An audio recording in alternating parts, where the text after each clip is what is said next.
Okay, there you are.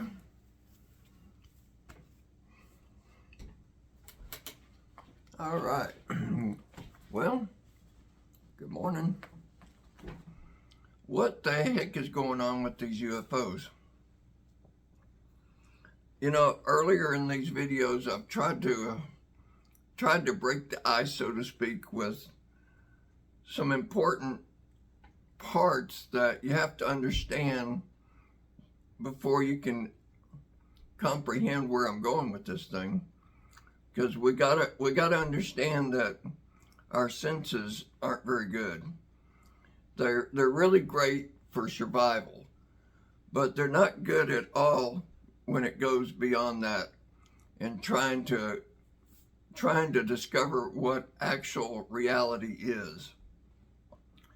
And I know that sounds pretty woo-woo and freaky and all that stuff, but it's the fact. And you can go, and I hope you guys do go and look and try to find out what an atom is, where does mass come from, how did this whole thing start, and most likely you're going to be led to a quantum field theory.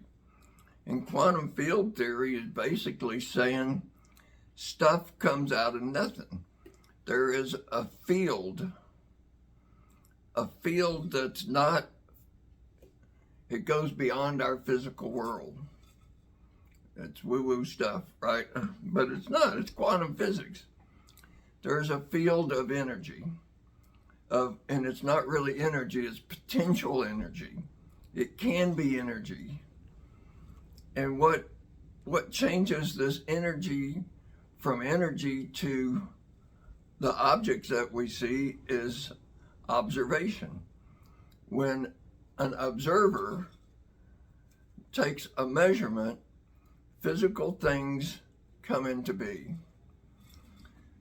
Okay, that's just the way it is. Go try to figure it out. Because why should you believe me? Don't believe me.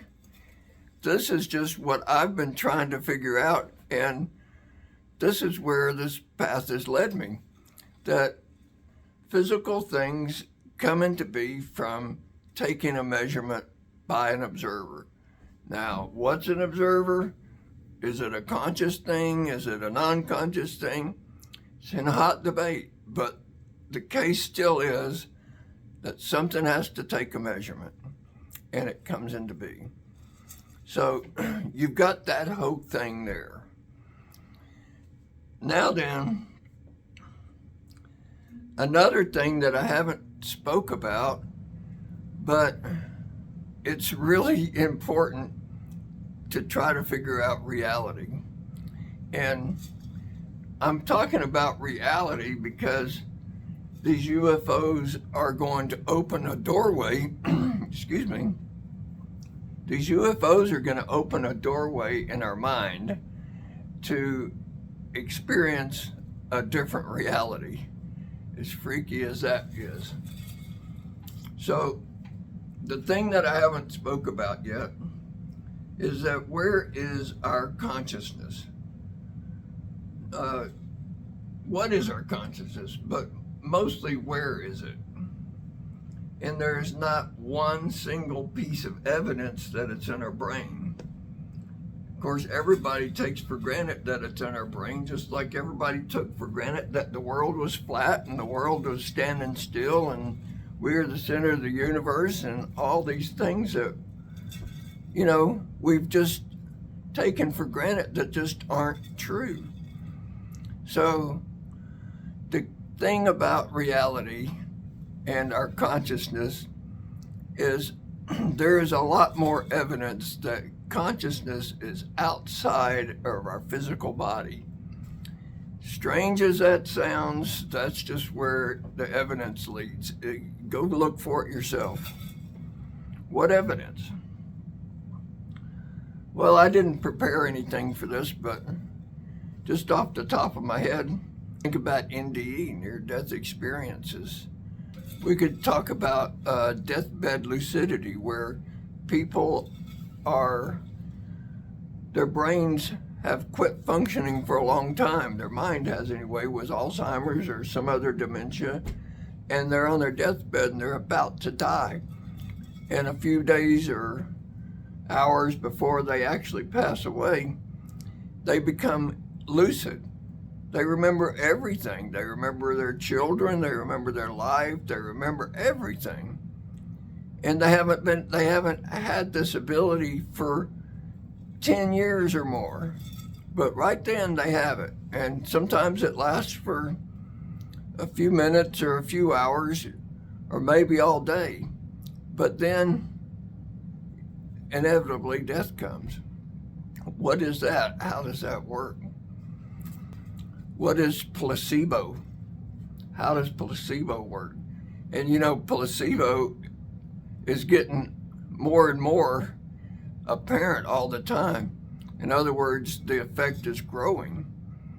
And what is that? Your mind can heal yourself? How does that work? That's another, angle to look at it. Placebo is an interesting thing, but it doesn't say that consciousness is outside of your body. But all these things start adding up to what's going on. Something unusual is happening with our consciousness. So, without going into all these things, the evidence is out there if you go look for it.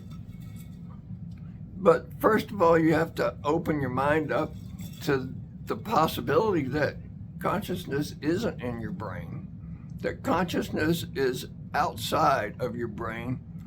And where could that be? It's in this field of potentials. And consciousness, it makes complete sense when you put consciousness outside of your body. All the mysteries in the world pretty much start to make a whole lot better sense. In fact, that's what the Bible is saying in Genesis, where it's saying, in the beginning, God said, so that's like a thought. So God said, let there be light.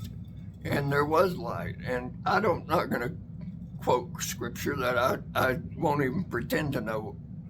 But if you look at Genesis, that is pretty much, you can look at it from that angle and come up with that notion that consciousness is the starting point.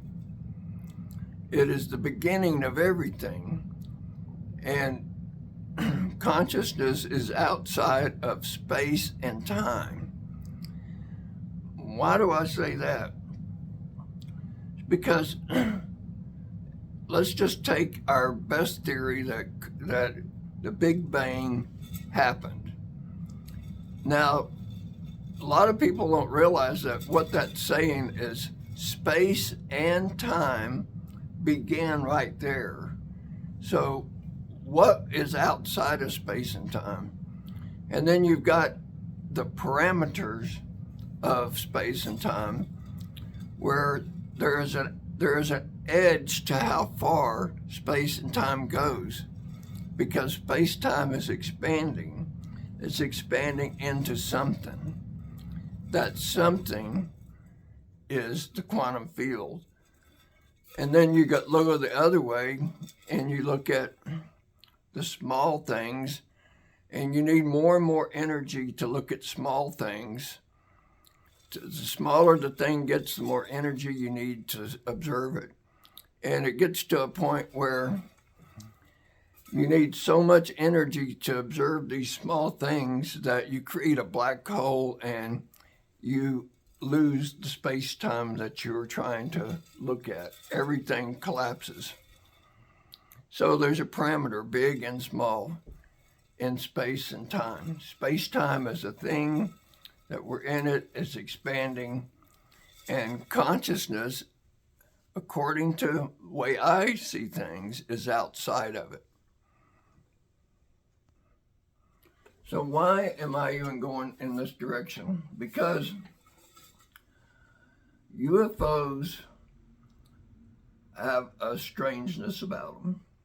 Anybody that looks at it deep enough is going to see there is a high strangeness, as they call it.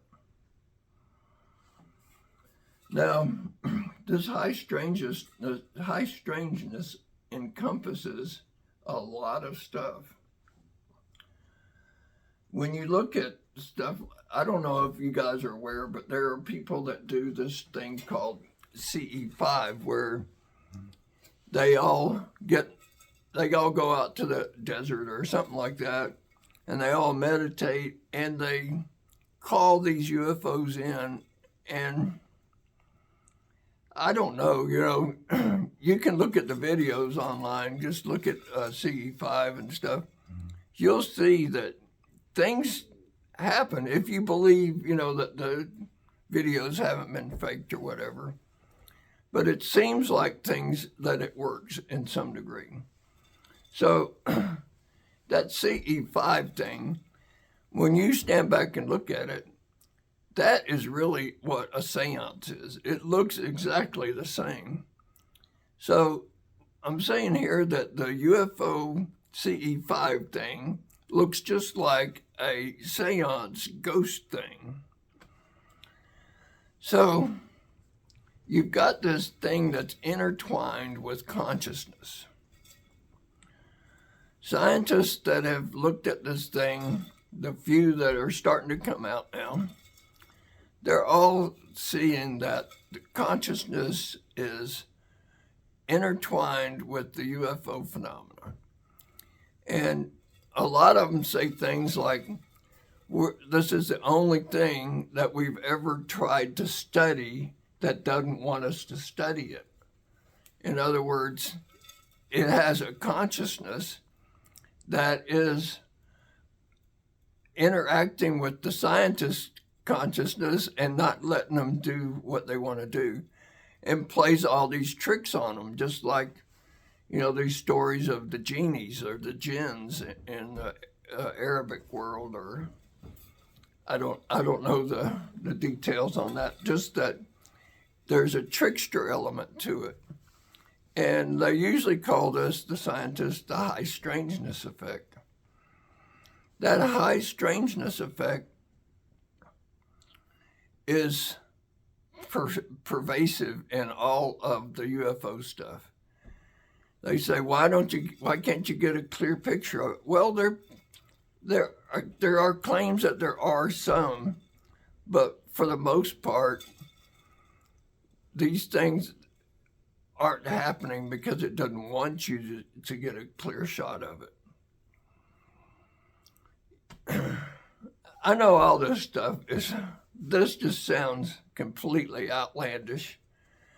And I think it was Jacques Vallée who said that something to the effect that absurdity is a main feature of this whole phenomena. Now, on one of my videos, I said something to the effect that this is going to be as big as something like when Christ appeared on the land. Now, that is a big claim, but I'm saying that because I believe what's going to happen, and AI can probably be a big part of this, is that real scientists are going to start to look at this thing. It's going to be obvious to them that something real is happening. And as they start to unravel this thing, they're going to run smack into the high strangeness and the consciousness effect. And when that starts to become apparent to world-class scientists that are open to the public,